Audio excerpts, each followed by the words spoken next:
दोस्तों, इस बार सावन का महीना बहुत ही खास होने जा रहा है क्योंकि इस साल शिव जी ने भक्तों को अपनी भक्ति के लिए उत्तम अवसर प्रदान किया है। इस बार ऐसा संयोग बना है कि सावन मास में ही मल मास लगने की वजह से सावन 30 नहीं बल्कि 59 दिनों का पड़ रहा है।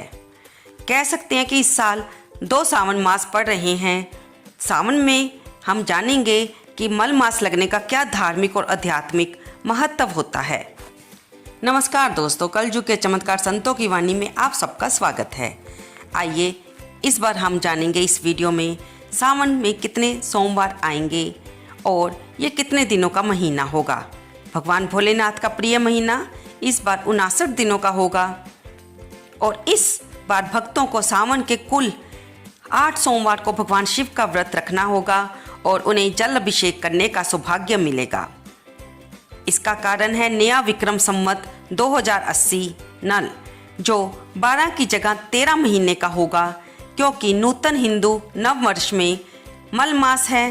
प्रत्येक तीसरे वर्ष में ऐसी स्थिति बनती है जब संवत में 12 की जगह 13 महीने आते हैं।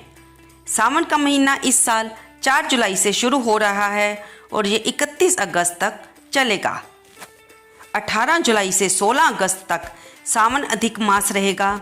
इसे मल मास या पुरुषोत्तम मास भी कहा जाता है। वैदिक पंचांग की गणना सौर मास और चंद्रमास के आधार पर होती है। एक चंद्रमास 354 दिनों का होता है जबकि एक सौर मास 365 दिनों का होता है। इस तरह इन दोनों में 11 दिन का अंतर आ जाता है और तीसरे वर्ष में 33 दिनों का अतिरिक्त एक महीना बन जाता है। इस 33 दिनों के समायोजन को ही अधिक मास कहा जाता है। 2023 में अधिक मास के दिनों का समायोजन इस बार सावन के महीने में हो रहा है, इसलिए सावन का महीना 2 महीने के बराबर बन रहा है और इसमें 8 सोमवार पड़ रहे हैं। यही नहीं, इस साल रक्षाबंधन में 31 अगस्त को पड़ रहा है जबकि सामान्य तौर पर ये 10 या 15 अगस्त के बीच में पड़ता है। सामान्य तौर पर हमारे सावन के महीने में 4 या 5 सोमवार आते हैं। सनातन धर्म में व्रत, भक्ति और शुभ कर्म के 4 महीने को चातुर्मास के नाम से जाना जाता है। खासकर ध्यान और साधना करने वाले लोगों के लिए ये 4 महीने बेहद महत्वपूर्ण होते हैं। चातुर्मास की अवधि आषाढ़ शुक्ल एकादशी से प्रारंभ होकर कार्तिक शुक्ल एकादशी तक होती है। चातुर्मास में श्रावण, भाद्रपद, आश्विन और कार्तिक मास ये 4 मास पड़ते हैं। चातुर्मास के प्रारंभ को ही देवशयनी एकादशी कहा जाता है और इसके अंत को देव उत्थान एकादशी। चातुर्मास में पड़ने वाला सावन इस बार 59 दिनों का है, इसलिए चातुर्मास भी 5 महीने का होगा। इसका मतलब ये है कि भगवान विष्णु 5 महीने तक योग निद्रा में रहेंगे। शास्त्रों के अनुसार चातुर्मास में गृह प्रवेश, मुंडन, विवाह, जनेऊ संस्कार आदि मांगलिक कार्य नहीं होते हैं, जो इस साल 5 महीने तक नहीं होंगे। भगवान शिव को सावन मास बहुत प्रिय है। इसके कई कारण हैं। ऋषि मार्कंडेय ने लंबी आयु के लिए सावन मास में ही घोर तप करके शिवजी की कृपा प्राप्त की थी। इससे मिली मंत्र शक्तियों के सामने मृत्यु के देवता जमराज भी नतमस्तक हो गए थे और अल्पायु मार्कंडेय चिरंजीवी हो गए। यही नहीं, वह सावन का ही महीना था जब भगवान शिव पृथ्वी पर अवतरित होकर अपनी ससुराल गए थे और वहाँ उनका स्वागत अर्घ्य व जलाभिषेक से किया गया था। माना जाता है प्रत्येक वर्ष सावन में भगवान शिव अपनी ससुराल आते हैं। भूलोक वासियों के लिए शिव कृपा पाने का ये उत्तम समय होता है। कई शहरों में शिव बारात शोभा यात्रा भी निकाली जाती है। इसके अलावा समुद्र मंथन भी सावन मास में ही किया गया था, जिससे हलाहल विष निकला था, जिसे भगवान शंकर ने अपने कंठ में सम्माहित करके सृष्टि की रक्षा की थी और नीलकंठ नाम कहलाया था। विष के प्रभाव को कम करने के लिए ही देवी देवताओं ने भगवान शिव को जल अर्पित किया, इसलिए भी जल अभिषेक का खास महत्व है। इस बार सावन के दिन बढ़ना शिव भक्तों पर प्रभु की कृपा है। यूँ तो पूरा सावन मास ही भगवान भोले को अत्यंत प्रिय है, किंतु इसमें भी सोमवार के दिन की गई पूजा से वे तुरंत ही प्रसन्न हो जाते हैं। सावन के सोमवार पर मंदिरों में भक्तों की अधिक भीड़ होती है।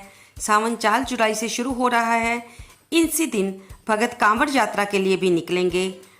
दोस्तों, सावन का पहला सोमवार व्रत 10 जुलाई को पड़ेगा और 8वां 28 अगस्त को पड़ेगा।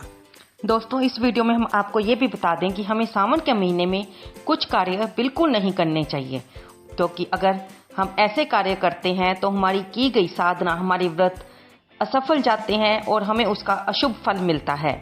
4 जुलाई से सावन का महीना आरंभ हो रहा है, तो कुछ विशेष नियमों का सावन में पालन करना बहुत जरूरी होता है। सावन में सात्विक भोजन करना चाहिए, मांस मदिरा पान का सेवन ना करें। इस तरह का भोजन ग्रहण करने से शिव जी की पूजा का फल नहीं मिलता है। सावन के महीने में बिस्तर का त्याग कर जमीन पर सोना चाहिए। सिर्फ एक समय दोपहर को सोएं और थोड़ा सोएं और बाकी का समय शिव भक्ति में लगाएं। सावन के महीने में शरीर पर तेल नहीं लगाना चाहिए, ऐसा करना शुभ नहीं होता। इस मास में तेल का दान करना उत्तम माना जाता है। सावन में दूध का त्याग करना चाहिए। इस पूरे माह में शिवलिंग पर दूध अर्पित किया जाता है। शिव जी की आराधना का पूर्ण फल तभी मिलता है जब आप किसी का अनादर ना करें, दूसरों के प्रति द्वेष भावना मन में ना लाएं। गुरु, माता पिता, जीवन साथी, दोस्त या द्वार पर आए हुए लोगों का अपमान नहीं करना चाहिए। तो दोस्तों, ये थी सोमवार के व्रत के बारे में सारी जानकारी। अगर आप शारीरिक अस्वस्थता के कारण ये व्रत ना रख पाएं तो भी भगवान के मंदिर में अवश्य जाएं, शिवलिंग पर जल अर्पित करें, कच्चा दूध अर्पित करें, भांग धतूरा बेलपत्र चढ़ाएं और भगवान से अपनी अस्वस्थता बताकर उनसे अपनी मनोकामना पूरी करने के लिए प्रार्थना अवश्य करें। भगवान तो मन के भाव के भूखे होते हैं।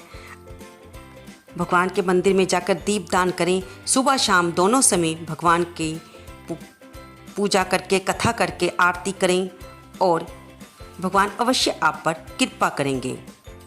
आपको ये जानकारी कैसी लगी, कृपया मेरे वीडियो को लाइक करें, शेयर करें और कमेंट बॉक्स में हर हर महादेव, जय भोलेनाथ लिखना तो बिल्कुल ना भूलें।